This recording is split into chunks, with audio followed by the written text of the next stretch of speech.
para que ambos expliquen el comienzo del curso escolar 2020-2021, sus circunstancias, el protocolo, los pasos dados y también las previsiones. Yo solamente introducir con dos cuestiones, una que es muy importante este comienzo de curso, que lógicamente se hace ante una situación excepcional, ya estamos dentro del decreto de nueva normalidad. Como saben, es fruto de un acuerdo del Consejo de Gobierno que cada jueves es revisable por parte del Gobierno de Canarias y lo que deseamos es que los días próximos caminen pues controlando lo que puedan ser los nuevos positivos que aparezcan, y para eso se está haciendo un rastreo muy importante en Canarias que está dando resultados, y que podamos, tras la vuelta del verano, llegar ya a septiembre con una cercana a la normalidad anterior para que el curso comience de la mejor manera posible. Es cierto que he pedido en las conferencias de presidentes que este asunto se tratara por parte de todas las comunidades autónomas en el sentido de que tuviésemos una postura común, y saben que la próxima semana, aún no está confirmado el día, seguramente será hacia finales de la próxima semana, habrá una conferencia presencial de presidentes autonómicos con el presidente del Gobierno de España. Vamos a hablar del fondo aprobado recientemente en el Consejo Europeo, pero también aprovecharemos para plantear algunas cuestiones como, por ejemplo, el comienzo del curso escolar en las distintas comunidades autónomas de nuestro país, ¿no? Y concluir mi introducción diciendo que lo hará ahora la consejera de Educación. Ayer se presentó este documento con los sindicatos, se avanzó el contenido del mismo y responde también a los criterios desde el área de educación, también desde el área de sanidad, y de hecho ayer teníamos una reunión de trabajo larga en la que compartíamos también decisiones con todo el comité científico de Canarias, el comité de gestión científica, que como saben ustedes lo forman 4 reputados catedráticos de reconocido prestigio que han ido aconsejando al Gobierno de Canarias la toma de decisiones durante la pandemia. También fueron los que hicieron la propuesta para la desescalada, la propuesta canaria de desescalada, y siguen asesorando, cosa que quiero agradecer al Gobierno de Canarias en sus decisiones que, como ya conocen todos ustedes, siempre se toman siguiendo los criterios de los expertos y también los criterios sanitarios. Doy la palabra a continuación a Manuela de Armas. Adelante. Gracias, presidente. Muy buenos días. Bien, la presentación del protocolo se hace fundamentalmente para dar seguridad y tranquilidad a los docentes, a las familias, a los alumnos, sabiendo que van a regresar a sus aulas con una semana después de lo que es habitual. O sea, en vez de ser el día 9, volverán a clase el día 15, de manera que así los centros tengan espacio suficiente y tiempo para organizar un curso que desde luego es distinto, complicado, pero que vamos a poner todo lo que está en nuestras manos para que los chicos, como digo, las familias y los propios docentes estén seguros que van a regresar a un lugar donde puedan dar las clases con la mayor seguridad que se pueda tener en estos momentos.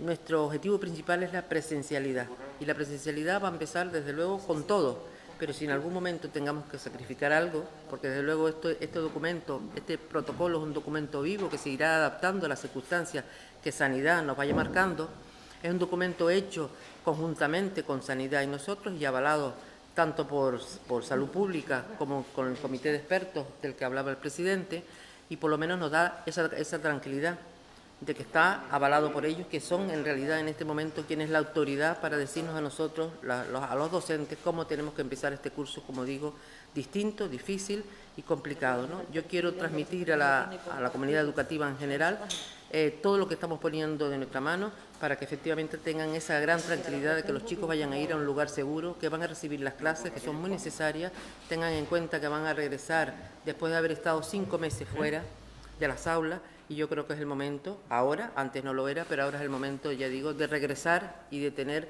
unas clases en la medida de lo posible, pues dentro de una gran normalidad.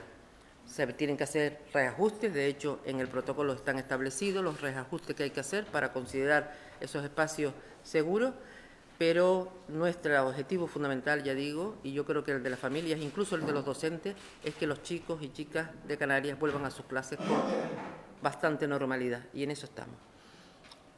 No sé si Blas quiere añadir alguna cosa más.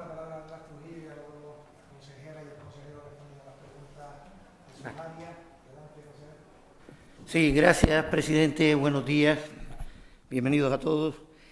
Como comentaba tanto el presidente como la consejera de Educación, probablemente uno de los retos más importantes que tenemos a la vuelta de la esquina es volver a la normalidad abriendo nuestras aulas. Fíjense que vamos a movilizar pues, más de 700.000 personas de manera directa con relación a esta actividad.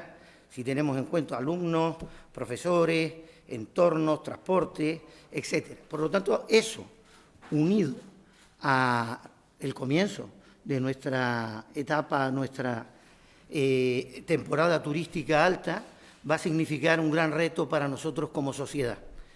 Como comentaba la consejera, tanto la Consejería de Educación, con el apoyo de nuestros técnicos en salud laboral y atención primaria, han elaborado este protocolo que lo que pretende dar es tranquilidad, confianza, seguridad a nuestros alumnos, a nuestras alumnas, a los docentes y a las familias de todos ellos. Tiene toda una serie de elementos que ahora pues cualquiera de ustedes pueda preguntar de cómo funciona todo este protocolo, pero simplemente darle un par de pinceladas.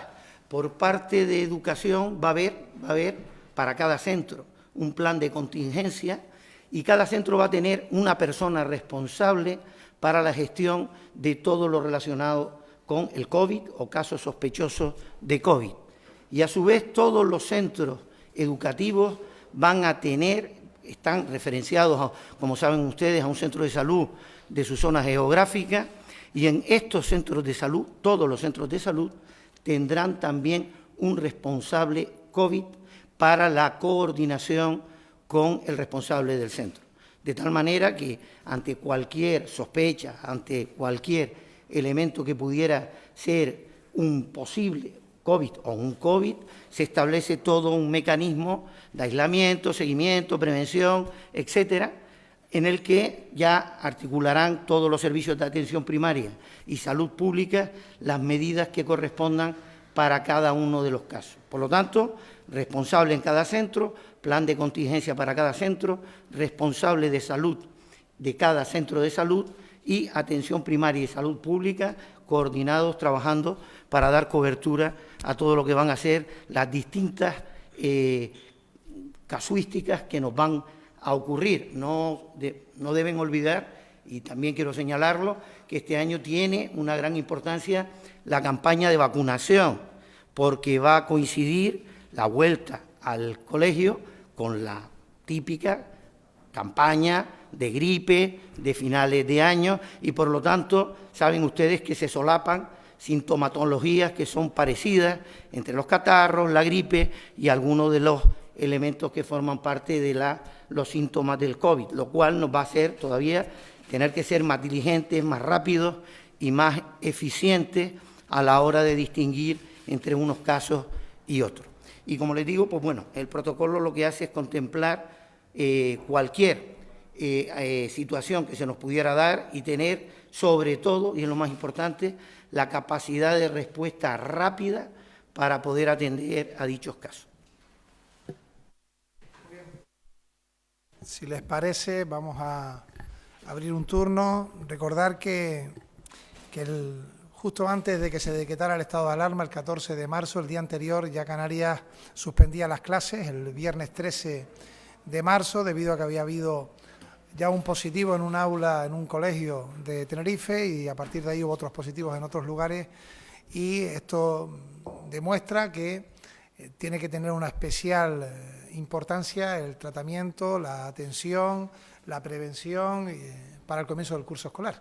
Estamos hablando de espacios donde hay distintas personas que se acumulan en lugares cerrados y ello lleva consigo un esfuerzo que también el Gobierno de Canarias ha puesto sobre la mesa de dotación, de personal, de espacios, de infraestructuras y de mejoras que forman parte también de este protocolo, del mismo modo que tenemos que decir que todo estará en evolución según cómo camine la pandemia. Y me explico. Hay un protocolo que es para todo el curso 2020-2021, pero si tenemos la suerte, ojalá así sea, de tener una vacuna pronto, este protocolo cambiará, será cambiable, ¿no? Si tenemos la desgracia de una situación de mayor crecimiento de la evolución de la contagiosidad, del mismo modo. Es decir, que es un protocolo establecido acorde también a las circunstancias que nos vayamos encontrando desde el punto de vista epidemiológico. Y a continuación ya les dejo para que hagan las preguntas que consideren a cualquiera de los dos consejeros sobre sus aspectos delegados. Adelante.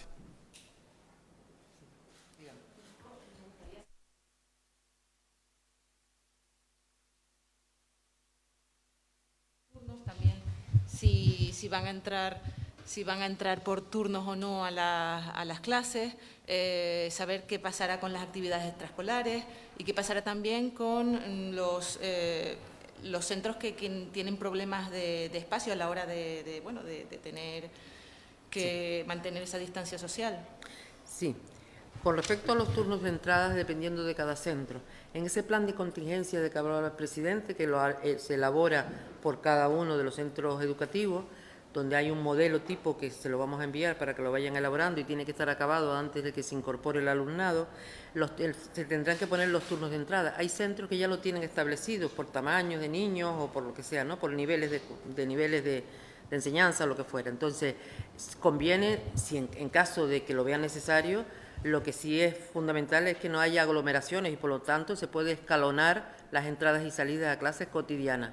Y con respecto a la vuelta a las clases, se harán, ya dije antes, una semana posterior y será, por ejemplo, el día 15 infantil y primaria, el 16 secundaria y el 17 el resto de enseñanza. Ese sería cómo se van a escalonar. Y, perdón. Las actividades extraescolares tienen un tratamiento distinto, o sea, desde luego se van a evitar en la medida de lo posible, siempre, y en caso que se hiciera, van a hacer con las mismas medidas, con el mismo protocolo que se hace en cualquier actividad de otro tipo que no sea extraescolar, ¿no? Y en cuanto a la infraestructura, a estos colegios que no tienen posibilidad de tener... Sí, bueno, miren, hay varios modelos, y ya tiene que ver mucho, por ejemplo, el sur de las islas. Aquí, por ejemplo, concretamente, donde las clases tienen ya un número muy importante de alumnos y están ocupados muchos espacios, seguramente se habilitará los turnos de tarde, eso está contemplado. Hay otra de las cosas que se contempla, que son los espacios adicionales que los propios ayuntamientos pueden ceder para uso, pero es muy probable que se tengan que hacer turnos de tarde, debido sobre todo en secundaria, en primaria no, pero en secundaria porque al tener 1,5 metros de distancia obligatoria entre alumno y alumno por muchos espacios que tengan los centros, hay algunos que lo cumplen, pero hay otros que no, y eso seguramente se tendrá que hacer turnos de tarde con el alumnado más mayor. Siempre le damos preferencia a la presencialidad, siempre es a lo inversa. Los más pequeños van primero y en los turnos de mañana, y a medida que se van necesitando espacio, se van aumentando los cursos mayores.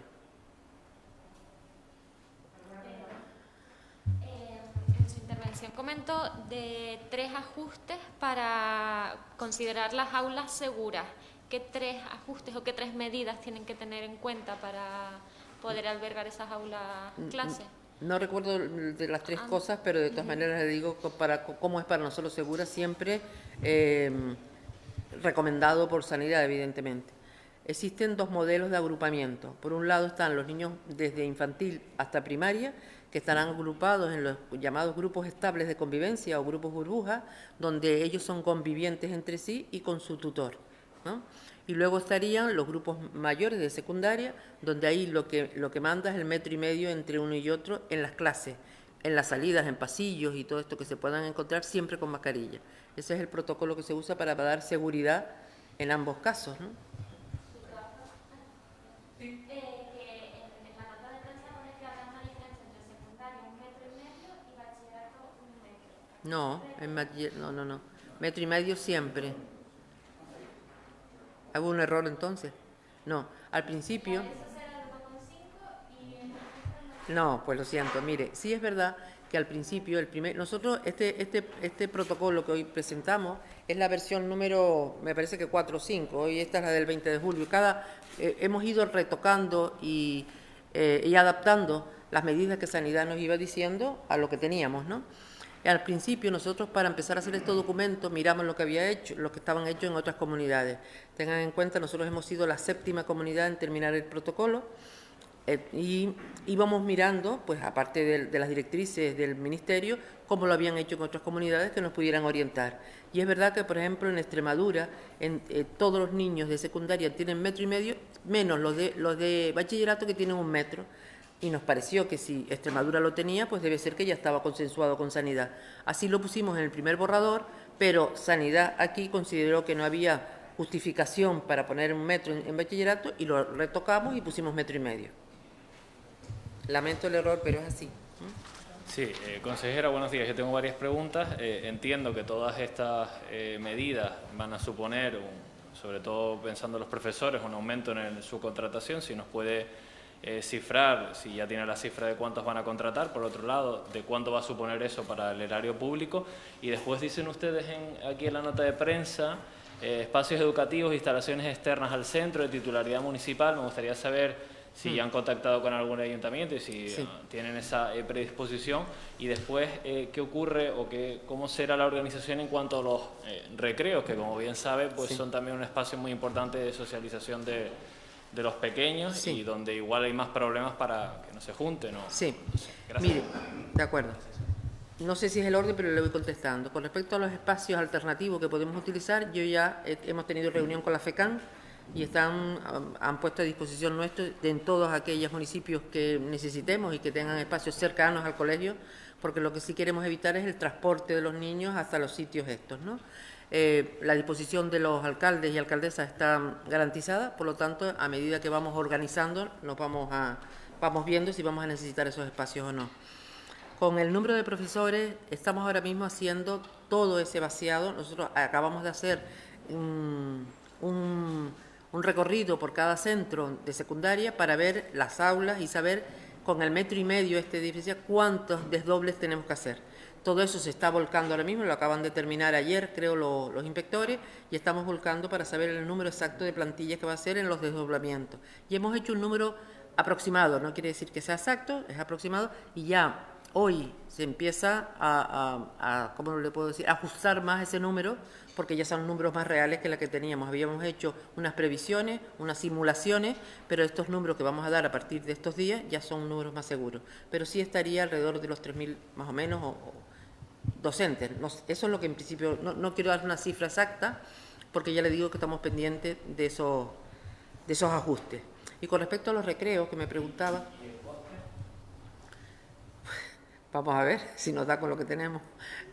Estamos calculándolo, porque de hecho, hasta que no sepamos el número exacto, no me atrevo a decir el coste que es, ¿no? Es bastante, evidentemente, pero no le puedo decir exactamente. Cuando ya tengamos el número exacto de profesores, sacaremos la cuenta y sabremos si tenemos capacidad económica para atenderlo.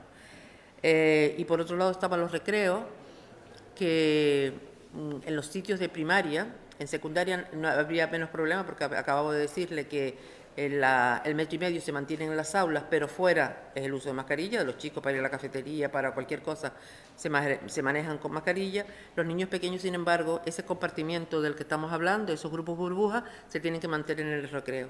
Y hay que hacer turnos de recreo y parcelar los recreos para que no se mezclen los grupos estables unos con otros. Quisiera preguntar... Completar una información, porque tiene también que ver con los fondos que vienen para las comunidades autónomas. Lo que se ha planteado en el protocolo es una previsión, yo creo que lo dije en mi intervención. La previsión está matizada porque cualquier circunstancia hace cambiar la misma, es decir, si se consigue la vacuna, las previsiones a partir de ahí serán otras. Claro. Por tanto, las previsiones se hacen por trimestres, ¿no? Estamos hablando de una previsión del curso completo, septiembre de 2020 a junio-julio de 2021. Pero todo dependerá del desarrollo, como digo, de la pandemia, ¿no? Los fondos que vienen a Canarias, extraordinarios para educación, que son unos 90 millones de euros, si todo fuera destinado a contratación de personal, pues hablaríamos de un número determinado, unos 2.000 docentes aproximadamente. Por tanto, también habrá que ver, acorde a la evolución de la pandemia y económica, si es preciso que tengamos nuevos fondos en el año 2021, porque son fondos para el año 2020. Por eso es arriesgado hablar de una previsión y de un coste económico, porque vendrá definido según cómo camine la situación epidemiológica. Sí, hola, buenos días. Varias preguntas. El uso de las mascarillas, entonces, dentro de las aulas no se va, los niños van a estar sin mascarilla, pero que entiendo, el profesorado, el tutor no, supongo, los que entren en diferentes materias especiales sí tendrán que llevarla. ¿Nos explicas eso? Y en cuanto también al profesorado, hay docentes y trabajadores que están son especialmente vulnerables ante el COVID. ¿Qué tratamiento se les da a ellos? ¿Se les adecua trabajo? ¿Van a seguir trabajando hasta que haya un brote en el centro o se les adecuará su plaza en otro lugar dentro del centro o menos expuesto? Gracias.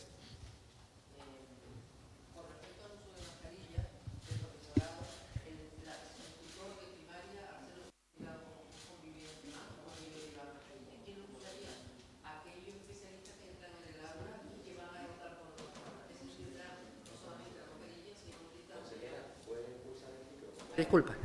Sí, decía que las mascarillas del profesor tutor no es necesario porque se considera un conviviente más. Usarán mascarilla los especialistas que entren en el aula porque van a seguir rotando por el resto del centro. Y esto no solamente entre la mascarilla, sino las medidas de seguridad de distanciamiento con los alumnos también tienen que contemplarlas. Con respecto a los profesores vulnerables que están considerados, cada uno de ellos tiene el informe correspondiente donde se les dirá ya si tienen que adaptarse al puesto de trabajo, qué tipo de trabajo tienen que hacer, si tienen que seguir teletrabajando o no. Entonces, cada uno de ellos va a tener su informe y en función de eso se le adapta al puesto de trabajo. No, porque además al principio eran muchos, pero se han ido descartando. O sea, quiero decir que los que se consideran vulnerables parece que pueden trabajar y ha bajado muchísimo. El dato exacto no lo tengo. ¿Hay alguna pregunta que surge también de medios de comunicación que no están presentes aquí por temas de movilidad y demás? En relación a las mascarillas, ¿si usarán mascarillas en ESO y secundaria y en los comedores? ¿Me pregunta? Sí. En eso en la educación secundaria obligatoria y bachillerato, si el uso de la mascarilla Sí. será obligatoria, y en los comedores. Vamos a ver, en los comedores no, porque en ningún comedor tú puedes tener mascarilla, ¿no? Pero lo que digo yo, lo único que hacen los chicos, además en secundaria no hay comedores, lo único que hay son cafeterías y se usa la mascarilla en cuanto salga del aula y no se pueda considerar seguro que tienes el 1,5 metros, ya tienes que usar mascarilla. Es decir, en los recreos, en los pasillos, ese es el uso de mascarilla. Desde que se levantan del pupitre, que ahí tienen garantía de que tienen 1,5 metros, a partir de ese momento tienen que tener mascarilla. En el caso de los comedores escolares me gustaría saber un poco cómo va a ser la organización. También si la duración de la jornada lectiva se va a mantener en el número de horas o habrá a lo mejor alguna reducción.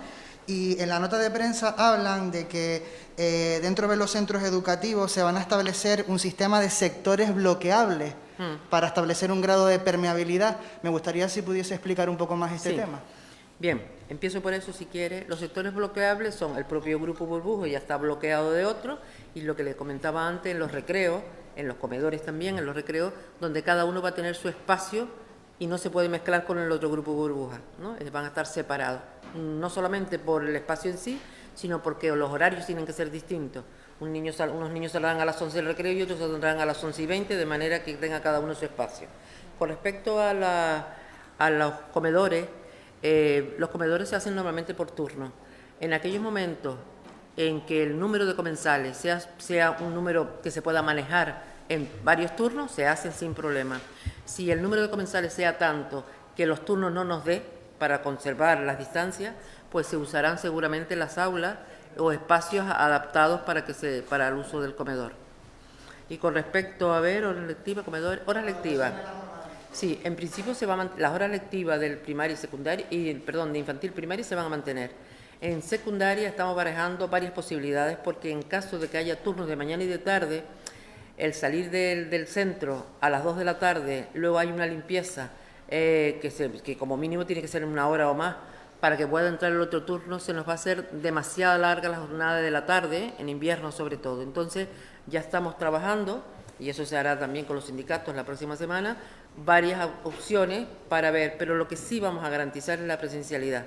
Haremos todo lo que sea para adaptar los horarios, para lo que fuera, pero la presencialidad de los chicos y chicas van a estar garantizadas. ¿Solo 2 preguntas más? Yo tenía una pregunta en cuanto a los grupos de convivencia estables, si hay optativas en las que se junten con otros alumnos, entiendo que se pondrá la mascarilla, y si hay un caso sospechoso de coronavirus, ¿cuál sería el procedimiento? Sí. No, los grupos estables no se pueden mezclar con otros grupos. Las optativas se darán de otra manera, los especialistas vienen, pero no de ninguna manera no se puede romper el grupo burbuja de ninguna de las maneras, ni en el comedor, ni en el recreo, ni en las clases, para nada. El único que que va de un lado a otro es el profesor especialista, nada más.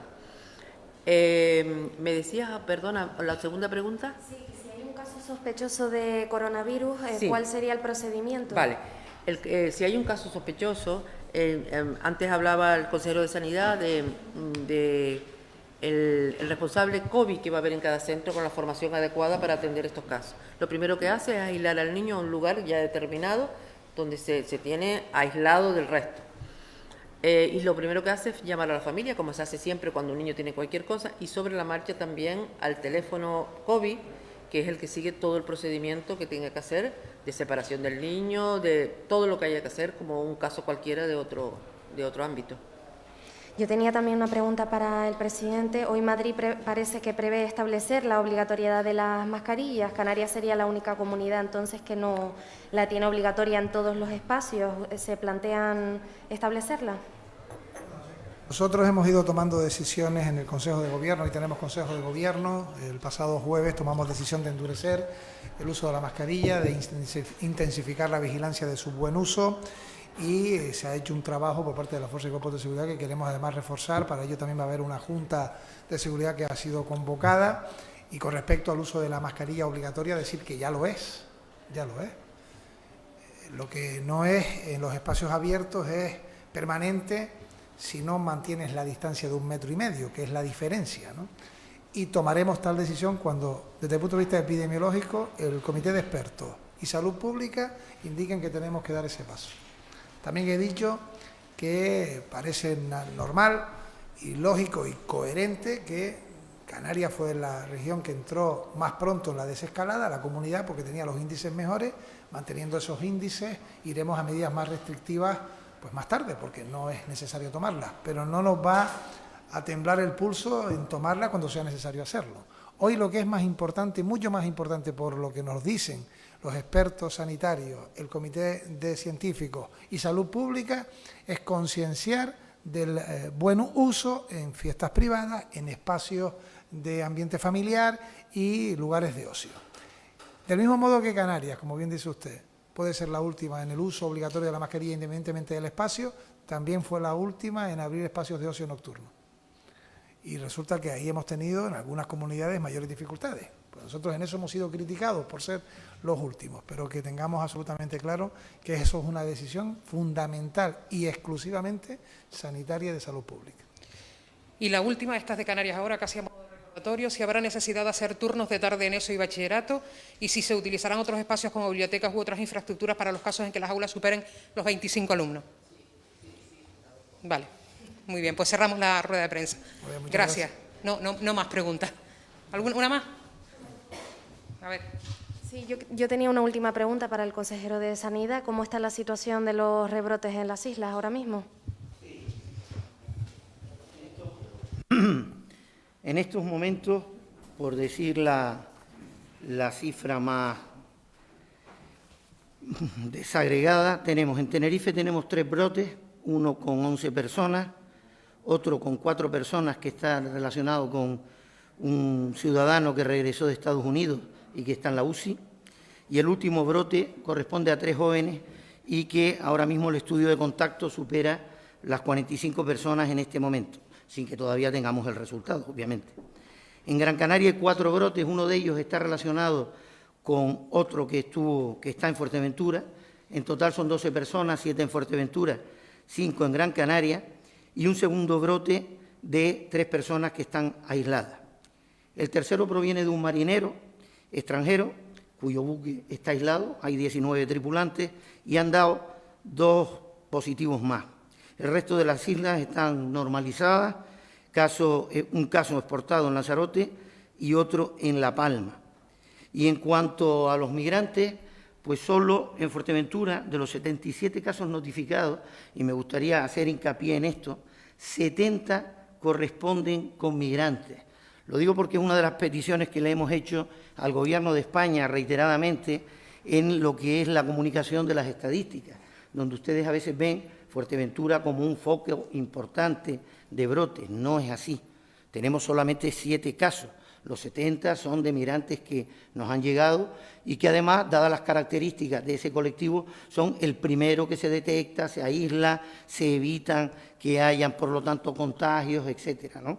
Y eso me gustaría recalcarlo porque no salen en las estadísticas de esta manera. De tal manera que de los 159 casos que tenemos activos, 100 corresponden a migrantes. Canarias, pues tiene, en este caso, 59 personas, que son los casos que tenemos, y que entronca con la respuesta del presidente en todo momento, y esta fue la comunidad autónoma en la que comenzó esta pesadilla y no tembló el pulso al gobierno para adoptar una medida de tremenda repercusión, como todos ustedes comprenderán.